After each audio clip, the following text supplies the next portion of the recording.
I'm sitting across the revenue cycle director of a multi specialty group, solid operations, excellent team. And she's frustrated because for the better part of a year, one of their commercial health plans had been consistently underpaying on a specific set of procedure codes. I'm not talking about denials, I'm not talking about rejections, just paying less than the contracted rate.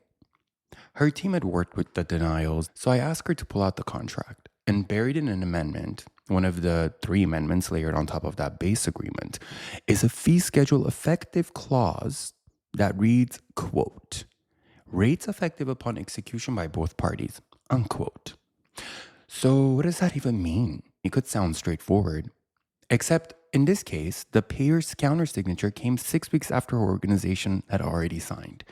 And the payer had applied the new rates starting from their execution date, not hers. 6 weeks of claims, high volume service line, that's real money. That wasn't a billing error. Her team did nothing wrong. There was a contract problem, and it had been sitting there invisible for 12 plus months. I'm Alex Yarajanian. I'm your host. And what I'm going to do is talk about the version of the story I see consistently. Billing teams taking the blame for problems that were created upstream, meaning in the contract, even before a single claim was filed. Here's the structural issue. In most organizations, the people who negotiate these contracts and the people who run revenue cycle don't sit in the same room. Contracting is managed care, okay, or under the CFO's office. RCM, revenue cycle management, is operations. These are different meetings, different KPIs, entirely different vocab. The result is that your billing team inherits a contract they didn't negotiate, written in language they most likely don't fully understand, and governing payment logic their software wasn't built to catch. And when something goes wrong, the default assumption is coding error or payer system glitches. Sometimes it is, but when you see persistent underpayment on a specific payer or service line, patterns don't move no matter how many times you appeal. The root cause is often some contract provision or some provision in the contract referring to some manual online that you can't find or that they change every month and that you can't keep up with. You can't fix a contract problem at the claim level. Basic point. So I'm presenting this full framework on this at the CHBMA, Healthcare Business Management Association. And I've been invited, as I said, to provide a training, a webinar for these attendees, largely revenue cycle managers. And what's going to happen is that they're going to walk away with a working contract audit list. But they're charging for this event. And what I'm going to do is provide you 3 things you can take to your next denial review right now, and a sneak peek, if you will, on the webinar content. So number 1 is looking at fee schedule effective dates. When you renegotiate rates, the amendment language on the effective date determines everything. For instance, in this example I gave you, quote, upon execution sounds clean unless there's a 45-day between your signature and the payers. Check your amendments, know your effective dates, reconcile them against your billing system, and make sure that they've actually flipped to the new rates, so you even know what you're expecting. There's a study that talks about 73% of providers don't know what they're actually supposed to get paid. So this is a huge issue, okay?